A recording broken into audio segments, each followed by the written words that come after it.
Today is March 25th. That March 25th marks both the conception and the death date of Jesus in the ancient Christian traditions. This single day connects the entire arc of Christ's earthly journey in a way that most Catholics and Christians today have completely forgotten.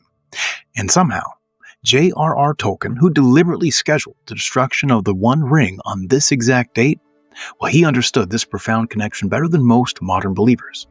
Today, we're going to connect these threads across faith, history, and fantasy to reveal why March 25th might be the most profound date you've never thought twice about. So let's talk about the ancient connection, how March 25th became a sacred date in Christian history. Now, have you ever wondered why the Feast of the Annunciation falls exactly 9 months before Christmas? Maybe you've never even considered that. But this precise timing reveals a profound theological connection that, again, most modern Christians and Catholics have completely forgotten. For the early church, determining the date of Jesus' death was the primary chronological concern.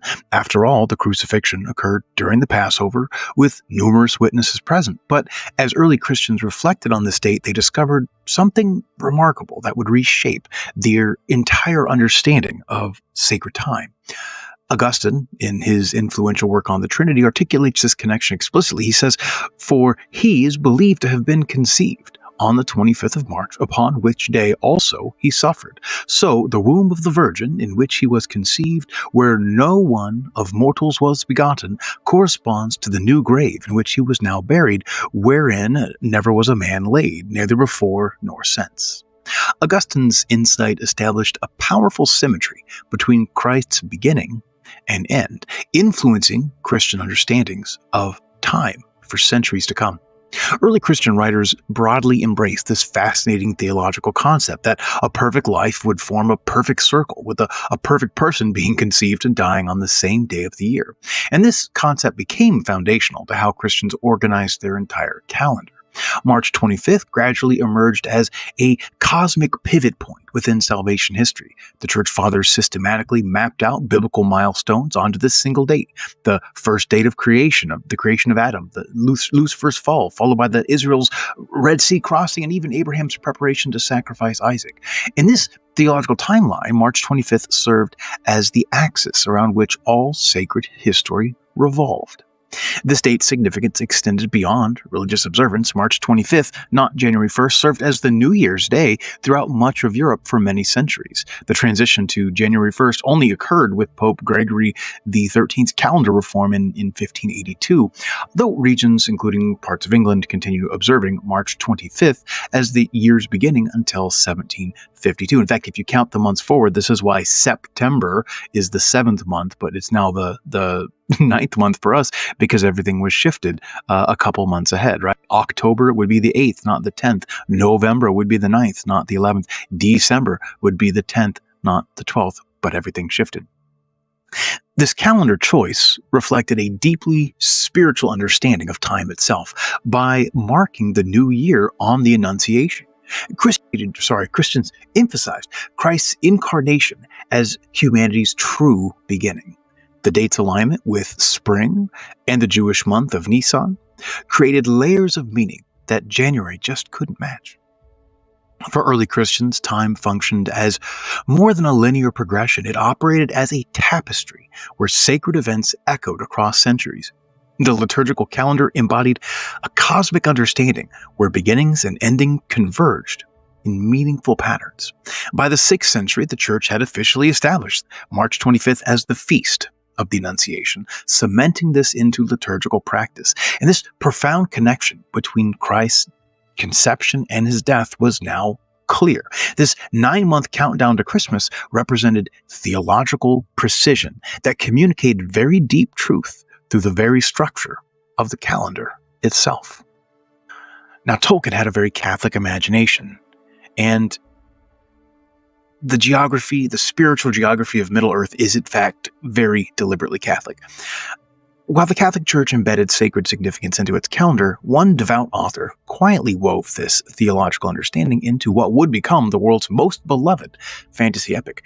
Behind the adventures of hobbits and wizards lies a hidden spiritual landscape that very few readers recognize. J.R.R. Tolkien's Middle-earth serves as a canvas for his deeply Catholic imagination. Though set in a pre-Christian mythological era, Tolkien's masterpiece carries unmistakable imprints of his faith, a Catholic worldview that permeates the very structure of his fictional universe. In a revealing letter to Father Robert Murray, Tolkien himself acknowledged this dimension, writing that The Lord of the Rings was, quote, a fundamentally religious and Catholic work, unconsciously so at first, but consciously in the revision. This admission explains why readers often sense something deeply spiritual in his writing without encountering explicit religious references. Like a treasure hidden within Middle-earth itself, Tolkien's faith lies beneath the surface, absorbed into the story and symbolism rather than imposed on it.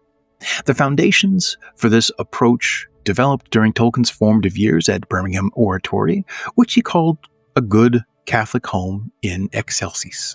Under the influence of priests schooled in Cardinal John Henry Newman's tradition, young Tolkien developed the sacramental imagination that would later define his literary works. This environment instilled an appreciation for beauty and symbolism that became a lens through which he viewed creation.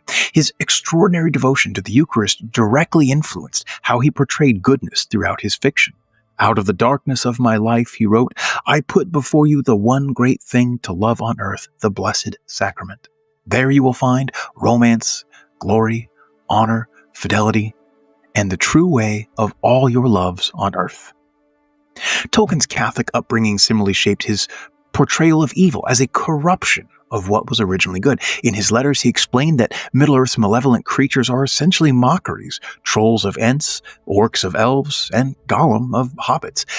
It cannot make real new things of its own, he wrote. His characters embody paradoxical wisdom found in St. Paul's. The small hobbits facing overwhelming darkness reflect Paul's insights that when I am weak, then am I strong. Their triumph through humility, rather than power, carries echoes of Christian paradox, the humility of the cross. Even Tolkien's female characters reveal spiritual influences, his merry and divine enriched figures like Galadriel, with qualities of wisdom, intercession, and grace, creating a world where Catholic imagination transforms fantasy into something transcendent. March 25th in Middle-earth, the providential destruction of the ring. While those main qualities in Galadriel hint at Tolkien's religious influences, his most audacious theological statement appears in his precise arrangement of Middle-earth's timeline. Beyond character archetypes and symbolic creatures lies something even more deliberate, a calendar system that transforms the climactic moment of his epic into a hidden theological declaration. In Tolkien's meticulously constructed world, 2 dates hold special significance. December 25th, which marks the Fellowship's departure from Rivendell, while March 25th witnesses the One Ring's destruction in Mount Doom. In correspondence with translators, Tolkien confirmed that these dates were intentionally chosen by me, he says, revealing the calendrical architecture beneath his fantasy narrative. March 25th creates a powerful parallel between Middle-earth's defining moment and Christian salvation history.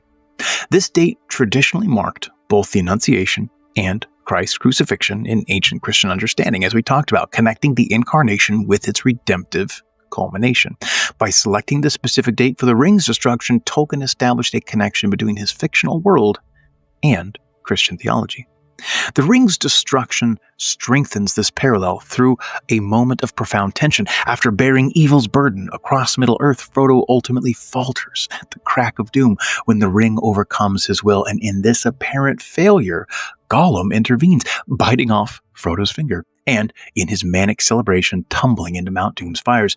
This eucatastrophe, Tolkien's term for, again, a sudden, joyous turn of events, mirrors how Christ's apparent defeat became victory over death and sin. This resolution embodies Tolkien's belief in providence, that seemingly random events serve greater purposes beyond human understanding.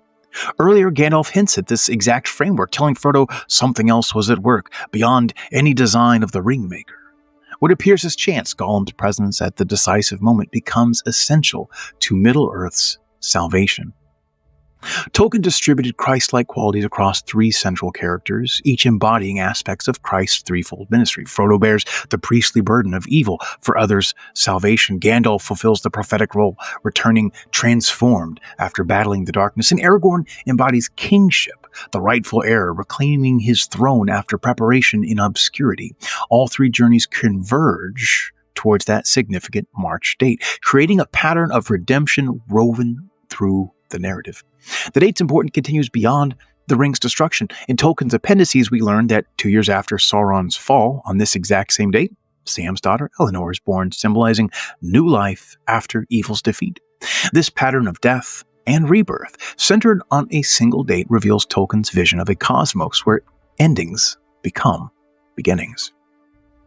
This thematic resonance was formalized in 2003 when the Tolkien Society established March 25th as Tolkien Reading Day, inviting readers worldwide to revisit Middle-earth on the anniversary of Sauron's fall, unwittingly participating in a literary tradition connected to ancient liturgical observations. So, in conclusion, as our journey through the sacred timeline of March 25th comes to a close, we're left with a remarkable convergence of faith and imagination that continues to resonate to this day.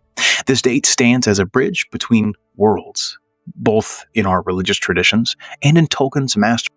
March 25th unites ancient faith with modern literary celebration through the promise of redemption that's transcending time. Samwise's question, "Is everything sad going to come untrue?" captures the essence of both Catholic tradition and Tolkien's narrative. While complete resolution remains beyond our present sight, redemption awaits. Whether through special masses, literary appreciation, or even enjoying traditional Swedish waffles, this day invites us to experience that ancient promise anew. How might you mark this special convergence where history, faith, and imagination intersect? Well, that's a question for you to ponder.